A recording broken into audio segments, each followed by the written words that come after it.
नमस्कार, मैं हूं आशीष चित्रांशी और आप देख रहे हैं द न्यूज लॉन्चर।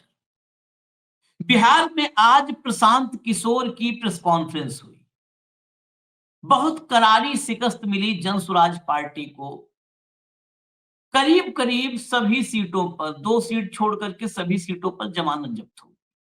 लेकिन उसके बावजूद पत्रकारों के सामने आने की हिम्मत, पत्रकारों के सवालों को झेलने की हिम्मत, और इस दौर के पत्रकार जो सवालों से ही किसी न किसी आका को खुश करने की कोशिश में रहते हैं। कोई भी अलग-अलग आका होते हैं, तो कोई तो आका खुश हो जाए उनके सवालों से, इस कोशिश में रहते हैं। प्रशांत किशोर वह व्यक्ति हैं जो भारत के चुनावों में रणनीतिकार के रूप में उसका समझ लीजिए आप कि कॉर्पोरेटीकरण कर दिए। कॉर्पोरेटीकरण वो मेरा शब्द है ये। प्रशांत किशोर जब से राजनीति में आए, बिहार के चुनाव में उतरे, और चुनाव में उतरने से पहले जब बिहार में गांव-गांव खाक छान रहे थे, मैंने घनघोर आलोचना की, बहुत आलोचना। बीजेपी की बी टीम के रूप में एक आकलन भी मेरा रहा। लेकिन हम हमेशा कहते हैं कि हम नरेंद्र मोदी नहीं हैं। अगर कोई पॉइंट ऐसा आता है जो क्लिक करता है कि नहीं, इस आदमी में कुछ तो बात है, तो फिर तारीफ भी करने में गुरेज नहीं करते। नरेंद्र मोदी भी किसी दिन ऐसा कोई काम कर गए जीवन में, हालांकि उम्मीद नहीं है, लेकिन कर गए कि हम तारीफ करें, तो इसी प्लेटफॉर्म पर तारीफ कर दूंगा। प्रशांत किशोर की सबसे अच्छी बात जो मुझे लगी, मैं आपको सुनवाऊंगा, और आज अ, मैं कहूंगा, निवेदन आप लोगों से करूंगा कि जरा पूरा सुनिएगा। मुझे भले ना सुनिए, प्रशांत किशोर को सुनिएगा। और सिर्फ एक वो क्लिक जो किया है मुझे पॉइंट, जिसकी वजह से मैं सुना रहा हूं। इस दौर में जब लोकतंत्र में 143 करोड़ लोगों को, मैं सबको कह रहा हूं, मैं खाली बिहार नहीं कह रहा हूं, नेता एक ही मिशन पर होता है कि उनको मूर्ख बनाए। और मूर्ख बनाने का सबसे जो चिर परिचित अंदाज है, शैली है, जो इस्टेब्लिश्ड फॉर्मूला है, जो फॉर्मूला बार बार लगातार सक्सेसफुल रहा है, वो फॉर्मूला एक ही है। जनता के बीच में खड़े होकर के जनता की तारीफ करना कि आप बहुत बुद्धिमान है, आप ही के मार्गदर्शन में हम विश्व गुरु बनने जा रहे हैं, आप लोग हैं जो विश्व गुरु बना रहे हैं। और सामने खड़ा आदमी कौन है? वो खुश होता है, अरे यार मैं विश्व गुरु बनवा रहा हूं। वो कौन होता है? 5 किलो राशन। भाषण खत्म होने के बाद राशन की लाइन में लग जाता है कि 5 किलो राशन आया। वो क्या विश्व गुरु बनाएगा भाई? वहां भाषण सुना, 200 रुपया लेकर के मोदी का, और भाषण सुनने के बाद राशन के लिए लग गया लाइन में कि 5 किलो राशन मोदी जी वाला ले। लेकिन मोदी जी जब मंच पे होंगे, आप भाई और बहनों, आपका आशीर्वाद, आपके आशीर्वाद से आपका भाई काम कर रहा है, आपका बेटा आपके आशीर्वाद से विश्व गुरु बना। इससे बड़ा छल, इससे बड़ा धोखा और इससे बड़ा पाखंड कुछ नहीं है। इस देश की जनता आज तक राष्ट्रवाद का र नहीं जानती है, जिस राष्ट्रवाद के नाम पर इस देश की जनता को गुमराह करके उनका वोट ले लिया जाता है। पेट भरे नहीं है राष्ट्रवाद, विश्व गुरु बनेंगे, राष्ट्र निर्माण में अपने आप को न्यौछावर कर देंगे, समर्पित कर रहे हैं। मैं एक क्लिप सुनवाता हूं। इस क्लिप की वजह से खाली मैं लाया कि कम से कम एक नेता है जो पब्लिक के बीच खड़ा होकर के, मुझे पता था ये विषय में ला रहा हूं, इस पर व्यूज भी नहीं आए, लेकिन 10 लोग भी देखे तो मेरा मोटिव ही अलग है इसमें व्यूज से।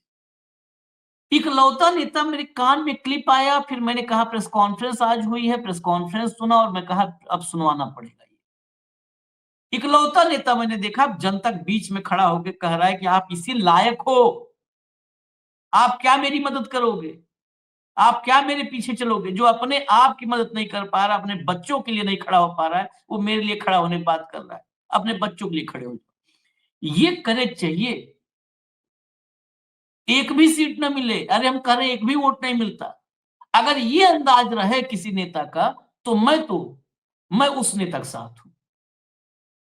उस नेता के साथ हूं जिसमें ये करे, जो यही करे तो भारत में किसी में नहीं है। सब जनता को मूर्ख बनाओ और वोट ले लो। खैर, पहली क्लिप जरा सुनाइए, फिर मैं ना चाहते हुए भी इंट्रोडक्शन या मैं अपनी बातें ही रखने लगता हूं। चलिए सुनाइए। काहे के माथा पीटता नहीं रहुआ झूठो के। ए भैया शिक्षा सुधारी, ए भैया भ्रष्टाचार कम करी। अरे तो रहुआ के हमू कहते ए भैया वोटवा ठीक से दी। जब आप वोट ही नहीं दीजिएगा ठीक से तो भैया सुधार दिया, न बहिना जी सुधार दिया। आदमी कहता कि प्रशांत किशोर आई बान बड़ा होशियार बान, ही सुधार सकेला। हम रहुआ के कहता नहीं, जे आवेला ये कहेला हमरा के वोट दे दो, हम अब की हाली आई न तो सुधार दे। एगो प्रशांत किशोर छोड़ी 10 गो प्रशांत किशोर आदि हम तो कोई सुधरे वाला नहीं। जब आप सुधरने के लिए तैयार नहीं है, प्रशांत किशोर सुधार दिया। बिहार की जनता के प्रशांत किशोर सुधार सकेलो, ये नहीं सुधरने वाला है। कि आप जगने के लिए तैयार नहीं। हम चलत नहीं रास्ता में, आदमी कहता के भैया रवा संगे तन मन धन से बानी, हम हाथ जोड़ी लग पहले हमारा संगे मत हो रे भाई। जो समाज अपने बच्चों के साथ नहीं है, जब आप अपने बच्चे के साथ नहीं खड़ा है, जात के आगे धर्म के आगे, आपका लड़का पढ़ लिख के बेरोजगार बैठा है, आपको उसका कष्ट नहीं दिख रहा है। आपका लड़का आधा पेट खा के सो रहा है, आपको उसको नहीं दिख रहा है। लड़कन के शरीर पर कपड़ा नहीं खेलवा, वो नहीं खेलो जात लौकता, भारत पाकिस्तान लौकता। जिस समाज में लोग अपने बच्चों के साथ नहीं खड़ा है, आप हमारे साथ खड़ा होइएगा। हमको इतना पूर्वक समझते हैं आप हमारे साथ नहीं खड़ा होने वाले। इसीलिए सबको हाथ जोड़ रहे हैं कि पहले संकल्प लीजिए कि आप अपने और अपने बच्चों के लिए खड़ा होइए। बहुत खरी बात। ये अगर इस देश के नेता सारे बोलने लगे ना, देखिए भाजपा वालों से तो नहीं उम्मीद है, कभी नहीं। अगर सारे लोग ये बोलने लगे, मैं बार बार कहता हूं, मेरी वीडियोज में आप सुने होंगे, आप लोग बहुत गौर से देखते हैं, मैं कहता हूं जो व्यक्ति खुद के लिए बस ईमानदार हो जाए, वो देश के लिए ईमानदार हो जाए। जो अपने लिए ईमानदार है वही परिवार के लिए ईमानदार होगा, समाज के लिए ईमानदार होगा, देश के लिए ईमानदार होगा। लोग कहते हैं देश के लिए ईमानदारी, अरे दिन भर जिंदगी भर जो है अंडर टेबल घूस पकड़े हैं, रिटायर होने के बाद राष्ट्र निर्माण कर रहे हैं। आज की तारीख में 90% इस बात पर अगर एतराज हो तो जो आप किसी करना हो कार्रवाई वो बढ़ सकता है। मैं जानता हूं बहुत सारे रिटायर्ड लोगों को, घर में बैठ के पूरे दिन मोदी का भाषण पुराना निकाल के मोबाइल में सुनते हैं, व्हाट्सएप यूनिवर्सिटी के मैसेज पढ़ते हैं, इतने लंबे पोथा पढ़ते हैं और कहते हैं बस अब वो समय आ गया, राष्ट्र निर्माण करना है। और नोएडा से लेकर लखनऊ तक चल फ्लैट है, फ्लैट ही नहीं गिन पाते हैं अपना। जिंदगी भर इतना भ्रष्टाचार किया है, अब राष्ट्र निर्माण करना है। यदि बेईमान क्या राष्ट्र निर्माण करेगा? तो जो अपने बच्चे के लिए नहीं खड़ा हो पाएगा, अपने बच्चे का भविष्य नहीं जिसको समझ में आएगा, वो भारत पाकिस्तान निपटाएगा। वो किसी के साथ नहीं खड़ा हो सकता है, वो चाहे इस देश की जनता हो। इस देश की जनता वो नहीं भाई खुश है, प्रशांत किशोर को हरा दिया, हमको दुत्कार दे, कोई दिक्कत नहीं। उसी जनता में हम भी हैं, लेकिन कोशिश कर रहे हैं कि हम अपने प्रति ईमानदार रहें। चलिए, अब प्रेस कॉन्फ्रेंस है, प्रेस कॉन्फ्रेंस की 5-6 क्लिप एक साथ, 4 क्लिप कम से कम एक साथ सुनाइएगा, एक साथ बैक टू बैक, मुझे मत लाइए बीच में, सुनाइए। जरूर धक्का लगा है और उसके लिए जो कुछ भी कमी है उसको सुधारा जाएगा और उतनी ही ताकत से फिर खड़े होंगे। अगर आप ये कुछ लोग ये सोच रहे हैं कि मैं बिहार छोड़ दूंगा, तो आपका ये भ्रम है। अंग्रेजी में एक फ्रेज है, you are not defeated till you quit. जब तक आप छोड़ेंगे नहीं तब तक आप हार नहीं सकते हैं। तो प्रशांत किशोर की और जन सुराज में मेरे साथ जुड़े हुए साथियों की बिहार सुधारने की जो जिद है, उस जिद के सामने दूसरा कुछ भी इस जीवन में नहीं है। उस जिद से पीछे हटने वाले नहीं है। पूरी ताकत से, पूरी ईमानदारी से। लोग कह रहे हैं कि मैंने 3-3.5 साल में बहुत मेहनत किया है, तो जितनी मेहनत करते हुए आपने मुझे 3 साल में देखा है, उससे दुगनी मेहनत करेंगे और पूरी ताकत से लगेंगे। पीछे हटने का सवाल नहीं है। जब तक बिहार को सुधारने के अपने संकल्प को पूरा न कर लें, तब तक पीछे हटने का कोई सवाल ही नहीं है। लेकिन एक बात तो बिल्कुल स्पष्ट है कि पहली बार स्वतंत्र भारत के इतिहास में और खासकर बिहार में पहली बार ऐसा हुआ है कि कोई चुनाव जिसमें सरकार ने करीब करीब 40,000 करोड़ रुपया जनता के पैसे को खर्च करने का वादा किया है। और मुझे लगता है कि वही एक कारण है जिसकी वजह से एनडीए को इतना बड़ा बहुमत मिला है। मैं सिर्फ आपके ध्यान में लाना चाहता हूं कि 10,000 रुपए की बड़ी चर्चा हो रही है। लोग बता रहे हैं कि 10,000 पर लोगों ने वोट बेच दिया। बिल्कुल नहीं है, ये बात सही नहीं है। मेरा आज भी ये यकीन है कि 10,000 रुपए के लिए बिहार के लोग अपना वोट, अपना बच्चों का भविष्य नहीं बेचेंगे। अगर 10,000 रुपए को आप जोड़िएगा तो प्रतिदिन 5.5 रुपया हुआ। 5.5 रुपए में कौन अपना वोट बेचेगा? लोगों ने 10,000 रुपए के लिए सिर्फ वोट नहीं बेचा है। आपको देखने, जानने, समझने की जरूरत है। और इस पर यह बहस भी हो रहा है। सत्ता में जो लोग आए हैं वो कह रहे भैया हम तो सरकारी योजना चला रहे थे। जो विपक्ष में है वो कह रहा है हम योजना नहीं चला रहे थे, आप पैसा देके वोट खरीद रहे थे। इसका कोई अंत नहीं है, इस बहस का कोई अंत नहीं है। चुनाव आयोग पर लोग टीका टिप्पणी कर रहे हैं, वो चुनाव आयोग का विषय है। बिहार के बेटा होने के नाते, बिहार के नागरिक होने के नाते मेरा बस एक ही प्रश्न है। हर विधानसभा क्षेत्र में 60 से 62,000 लोगों को कम से कम 10,000 रुपया सीधे तौर पर सरकार ने दिया है। सिर्फ 10,000 रुपया नहीं दिया, ये कहा कि आपको स्वरोजगार के लिए 2 लाख रुपया दिया जाएगा और उसकी पहली किस्त के तौर पर, बयाना के तौर पर 10,000 रुपया उसको दिया गया। और पूरा सरकारी तंत्र लगाया गया लोगों को ये बताने के लिए कि अगर आप एनडीए को वोट देते हैं तो आपको 10,000 रुपए के साथ साथ आने वाले 6 महीनों में 2 लाख रुपए तक की सहायता मिलेगी। इसको करने के लिए पूरा सरकारी तंत्र लगा। जीविका की दीदियों को बैठाया गया। जितने यहाँ पर आशा आंगनवाड़ी सेविकाएं हैं उनकी सैलरी, उनका मानदेय बढ़ाकर उनको जोड़ा गया। लोग कह रहा है भैया काडर कहाँ है? मेरे भाई 2 लाख लोगों को, आप ध्यान रखिए, सिर्फ 10,000 रुपए लोगों को नहीं दिया गया है। हर विधानसभा में, मैं बहुत जिम्मेवारी से जो सरकारी आंकड़ा है वही बता रहा हूं, हर विधानसभा में 60 से 62,000 महिलाओं को 10,000 रुपया दिया गया है। बिल्कुल जो बात हम लोगों ने पहले कही है, जिन नेताओं के बारे में कही है, उसमें कहीं पीछे हटने का सवाल नहीं है। मैंने आपको कहा था कि प्रेस के जरिए उसको बताया गया। ये अपेक्षा की गई कि सरकार के जो मुखिया हैं उस पर एक्शन लेंगे, उन्होंने एक्शन नहीं लिया। दूसरा, जनता की अदालत में गए, जनता ने भी उन्हीं नेताओं को फिर से जिताकर भेज दिया। कई लोग जिन पर इसी जगह पर मैंने आरोप लगाया है, जिनके आरोपों की बात कही गई है, उनको जनता ने भारी मत से जिताकर भेजा है। तो भाई अब जिम्मेवारी है सरकार के मुखिया के तौर पर नीतीश कुमार जी ये तय करें कि वो लोग सरकार के हिस्सा होंगे कि नहीं होंगे। अगर होते हैं तो निश्चित तौर पर जनता के बीच में भी उनके खिलाफ जाएंगे और जहां जरूरत पड़ेगी कोर्ट में भी जाएंगे। 70,000 के सीएजी के मामले में, जो सीएजी ने 70,000 रुपए के अनअकाउंटेड मनी की बात कही है, उस पर ऑलरेडी जन सुराज हाईकोर्ट में रीट हम लोगों ने फाइल किया हुआ है। जहां तक व्यक्तिगत मामले हैं, जिन 4 नेताओं के बारे में बात की गई है, जैसे ही मंत्रिमंडल बनता है और अगर वो लोग फिर से सरकार में शामिल होते हैं, सरकार के हिस्सा बनते हैं, तो हम लोग निश्चित तौर पर न्यायालय का दरवाजा खटखटाएंगे। आपने कहा कि 10,000 रुपए की बात आपने कही, 10,000 रुपए चुनाव से पहले देने लगे थे लोग। आपने कहा कि 25 से ज्यादा सीटें आएंगी तो चुनाव से पहले ही आपने कहा था कि आप इस्तीफा दे देंगे जी। तो कंडीशन अप्लाई उस समय क्यों नहीं कर दिया? बिल्कुल ठीक बात है कि आपने कहा, हम पहली बात जो आप लोग कह रहे राजनीति से हम किस पद पे है कि इस्तीफा दे दें?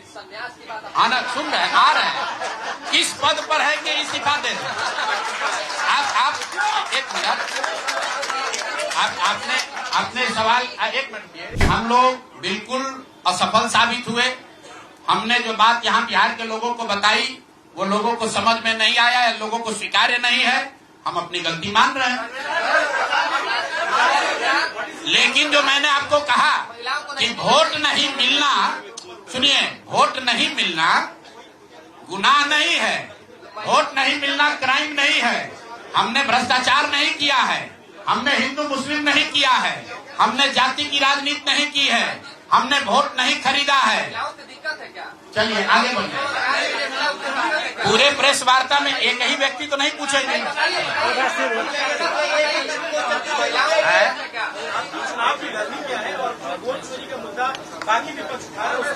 मैं वोट चोरी के मुद्दे पर हम लोग का स्टांस जो है वो बिल्कुल क्लियर है पहले दिन से। ये बिहार का मुद्दा नहीं है।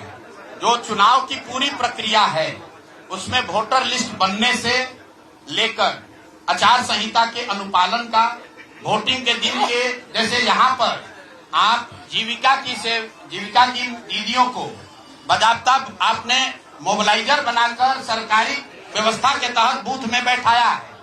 तो पूरे वोटर लिस्ट बनाने की प्रक्रिया, आचार संहिता के अनुपालन की प्रक्रिया, वोटिंग के दिन जो हो रहा है वो उसमें सरकारी तंत्र का इस्तेमाल, दुरुपयोग या उपयोग, और वोटिंग के बाद जो महाराष्ट्र से लगातार दिख रहा है कि अंतिम 2 घंटे में 15%, 20% एक्स्ट्रा वोट होना, फिर चुनाव आयोग का उसका डिटेल नहीं जारी करना और 3 दिन के बाद ये बताना कि इतना वोट हो गया।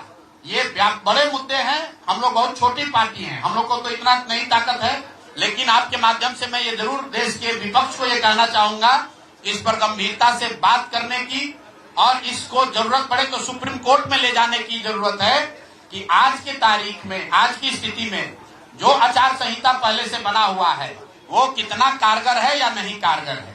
अगर सिर्फ इसमें वोटर रोल की बात नहीं है, एसआईआर सिर्फ वोटिंग रोल की बात है, लेकिन जिस तरह से वोटिंग हुई है, आप बताइए। आज एक सवाल आपने पूछा या तो जवाब दे ले। इमरान खान ने अपनी पार्टी शुरू की थी पाकिस्तान में आज से करीब 25-30 साल पहले, और वो खुद पहले चुनाव में 7 जगह से चुनाव लड़े। उनकी पार्टी तो हारी, वो 7 जगह से खुद भी हारे। तो मेरे चुनाव लड़ने नहीं लड़ने का वो एक टेक्निकल बात है, उस पर चर्चा हो सकती है। कुछ लोगों का ऐसा मानना हो सकता है कि मेरे लड़ने से फायदा होता, कुछ लोगों का ऐसा मानना है कि मेरे ना लड़ने से फायदा है, वो अलग विषय है। मैं तो आपको पहले एक लाइन में स्वीकार कर रहा हूं कि 3 बरस में जन स्वराज ने जो भी प्रयास किया उसको बिहार की जनता ने स्वीकार नहीं किया। नहीं, ठीक है प्रशांत जी, एक सवाल है। आपने कहा था प्रशांत जी कि जनता से पूछकर हम टिकट देंगे। 1 मिनट। बिहार को मैं समझ नहीं पाया, बिल्कुल मान लेंगे, इसमें क्या दिक्कत है। प्रशांत जी आपने कहा सुनिए, ऐसा है कि मुझे बिहार की समझ कम है या नहीं है, ये कह देने मात्र से अगर आप बहुत खुश हो जा रहे हैं तो आप खुश हो जाइए कि आपको बिहार की समझ नहीं है।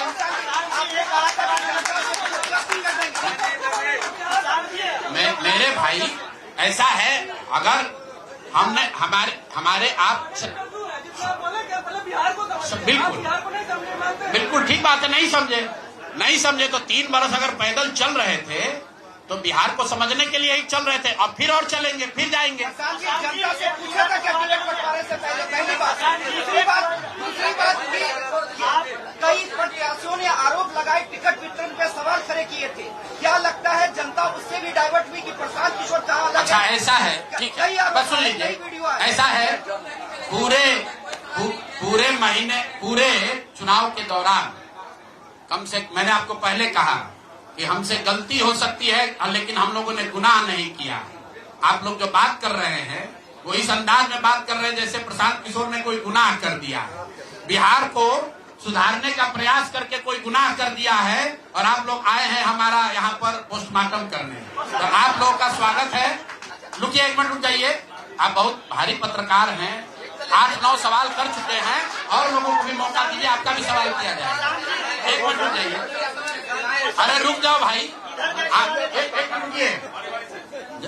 जहां तक बात है बिहार को समझने नहीं समझने की, तो मैं बिल्कुल कैमरे पर आपसे मान रहा हूं कि मुझे नीतीश कुमार, लालू जी, सम्राट चौधरी, अशोक चौधरी जैसे धुरंधर नेताओं की तरफ बिहार की समझ नहीं है। मुझे नहीं समझ है कि बिहार को जातियों के आधार पर कैसे और बांटा जाए। मुझे इस बात की समझ नहीं है कि बिहार को हिंदू मुसलमान के नाम पर कैसे और बांटा जाए। मुझे ये समझ नहीं है कि 10,000 रुपया देकर कैसे वोट और खरीदा जाए। जिनको समझ है वो लोग जीत कर आए हैं, और उनको सत्ता मुबारक हो। और बिहार की जनता को वो लोग मुबारक हो। तो आपने ये प्रशांत किशोर की प्रेस कॉन्फ्रेंस जो आज हुई है वो सुनी, और स्पेशली मैंने सुनवाया क्योंकि पीके ने आज प्रेस कॉन्फ्रेंस करके मोदी और नीतीश दोनों की पूरी सच्चाई बिहार के सामने फिर रख दी। जनता के सामने कड़वा बोलने की हिम्मत और सत्ता में बैठे लोगों की पोल खोलने की हिम्मत, ये दोनों दिखी, इसलिए दिखाया। और उससे बड़ी बात यह है, अब ये देखना होगा, अगर ये नहीं हुआ तो उसी दिन फिर प्रशांत किशोर की आलोचना और सवालों बौछार के साथ फिर वीडियो लाऊंगा, जो आज मतलब शपथ ग्रहण से पहले ही नीतीश को जो दिखा दिया है ना ट्रेलर, अगर सरकार में कौन कौन होगा, मंगल पांडे जैसे लोग आएंगे, सम्राट चौधरी जैसे लोग आएंगे, मतलब बहुत सारे लोग जिन पर आरोप करप्शन के लगे हैं, और 70,000 करोड़ रुपए का अनअकाउंटेड जो है 70,000 करोड़, जिसका खेल पहले ही खुला था, लेकिन इस दौर में बिहार में क्या है, 70,000 करोड़ उनको मतलब है नहीं, उनको 10,000 से मतलब है, सरकार बन गई। ये सब कोर्ट में लेके जाएंगे, यानी सरकार बनते ही नीतीश कुमार की सरकार अदालत में घिरने वाली है। यह भी तय मानिए, अगर प्रशांत किशोर अपनी जुबान पर रहे तो। वो संन्यास वाली बात पहले भी लोकसभा चुनाव में भी बड़ा बड़ा दावा किया था पीके ने, और सब दावे जो है फुस हो गए थे। तो खैर संन्यास लेने की बात वो पत्रकार कर रहे हैं, बात अलग है। संन्यास अगर कोई भी गंभीर राजनीति करना चाहता है, जन सरोकारी, तो संन्यास तो लेने का कोई मतलब नहीं है, मत लें। लेकिन अगर ये भी फुस हो गया अदालत जाने के बाद, तो फिर सवालों की बौछार होगी और सवाल लेकर हम आप तक आएंगे। फिलहाल आपको चलते चलते एक ट्वीट दिखा दूं अमित मालवीय का। इसलिए दिखाना जरूरी है कि ये ऐसे लोग सिस्टम में खटकते कैसे हैं। For all the journalist and pollsters who thought Jan Swaraj Party was going to define NDA's fortune in Bihar, here are some data point to sleep over. ये पत्रकारों के लिए उन्होंने डाटा रखा है, जो ये मान रहे थे कि जन स्वराज एनडीए की किस्मत तय करने जा रही है। टोटल सीट कंटेस्टेड 238 पर लड़े थे, 236 पे जमानत जब्त हुई, एक भी सीट जीते नहीं। सेकंड दूसरे नंबर पर सिर्फ एक सीट पर आए।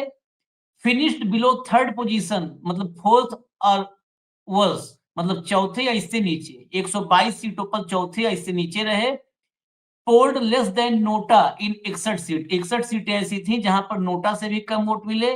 Total votes polled 16,77,000, vote percentage 3,34,000। 16,77,000 संख्या ये अमित मालवीय का अपना देखने का नजरिया था। 16,77,000 लोग जिस दिन इस देश के लोकतंत्र और संविधान के रक्षक के लिए वोट देना ही नहीं, खड़े हो गए ना, जैसे गांधी के पीछे देश खड़ा हुआ था, खाली खड़े हो गए किसी के पीछे। प्रशांत किशोर पीके की बात नहीं कर रहे हैं अभी तो। आज तो केवल एक बयान अच्छा लगा तो हमने दिखा दिया, इसका मतलब ये नहीं कि पीके हम मतलब समर्थक हो गए, फैन हो गए ना। अच्छा दिखा तो दिखाया।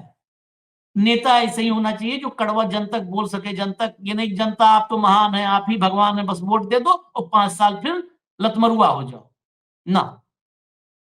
तो ये जो है, जो इनका कहने का मतलब 16,77,000 लोग गांधीवादी तरीके से अगर आ जाए मैदान में ना, तो जो ये अविनाशी तानाशाही प्रवृत्तियां हैं वो इसे उड़ जाएंगी, जैसे भाप बनकर पानी उड़ता है ना, वो इसे उड़ेंगी, गायब हो जाएंगी मिनटों में। 16,77,000 इतनी बड़ी संख्या होती है। खैर, मुझे इजाजत दीजिए, आप न्यूज लॉन्चर देखते रहिए। नमस्कार।